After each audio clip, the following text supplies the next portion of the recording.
Hello bachcho, let's read the question. What the question says, a 100 microfarad capacitor in series with 40 ohm resistance is connected to a 110 volt 60 hertz AC supply. So it is a capacitive and resistive circuit, RC circuit का example है. What is the maximum current in the circuit and what is the time lag between the current maximum and voltage maximum? So first we will discuss about the key concept.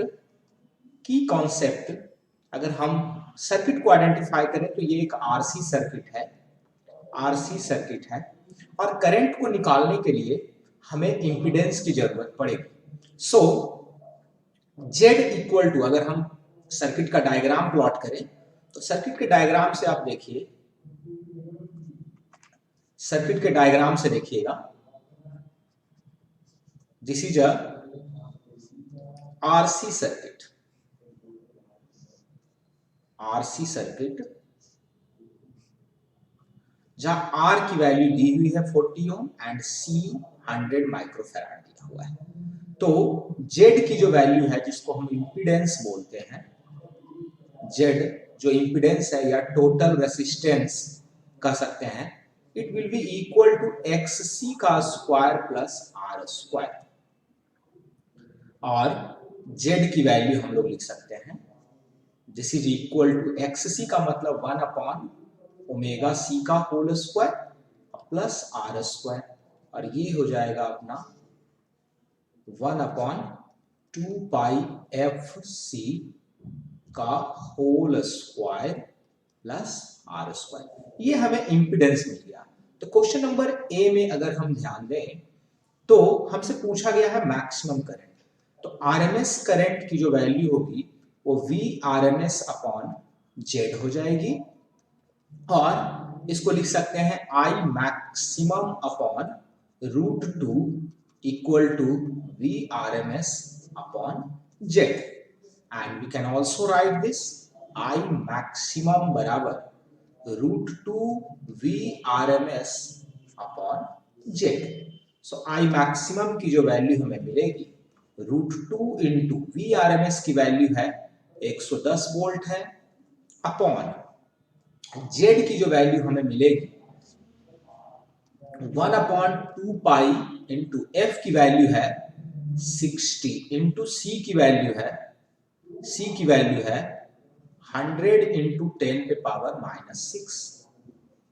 ये मुझे मिल गया, का square कर देंगे हम लोग और फिर हम लोग 40 का स्क्वायर कर देंगे, और I मैक्सिमम की जो वैल्यू हमें मिल जाएगी इसको सॉल्व करने के बाद 3.23 एम्पियर.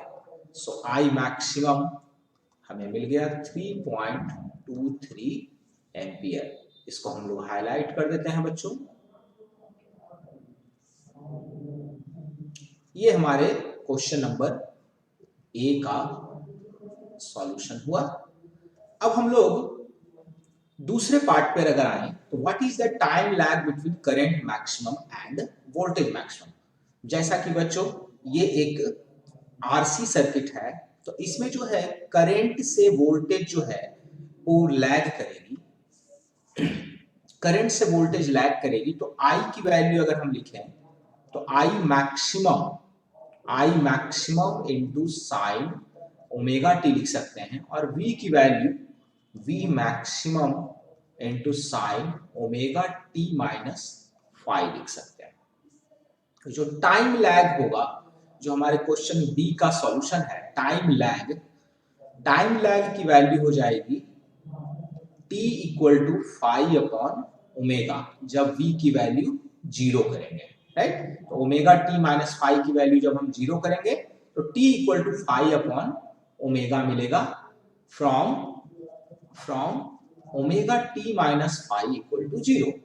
तो हमें सबसे पहले फाई की जरूरत पड़ेगी, तो tan फाई की जो वैल्यू हो जाएगी वो हो जाएगी XC अपॉन R, और ये लिख सकते हैं 1 upon omega CR.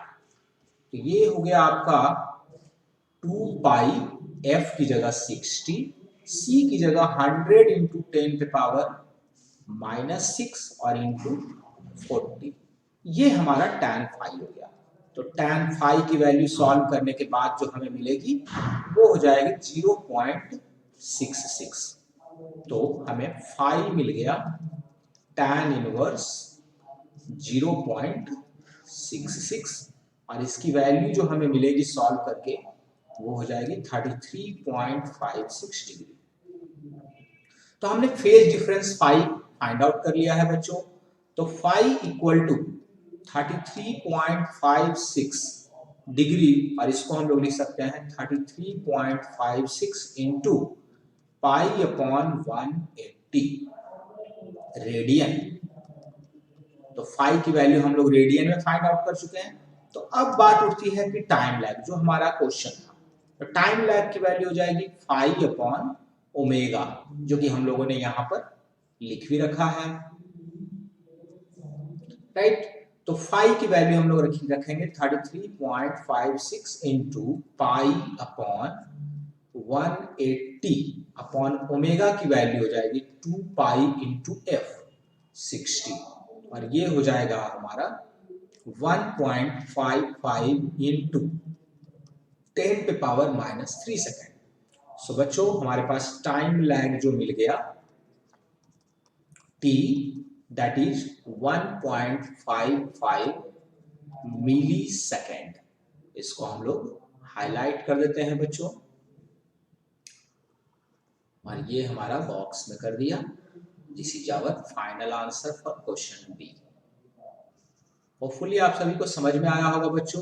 Time lag हमने टाइम में निकाल लिया, सेकंड में निकाल लिया, जो कि मिली सेकंड में 1.55 सेकंड है। बहुत ही स्मॉल वैल्यू है। Thank you very much, all the best to you.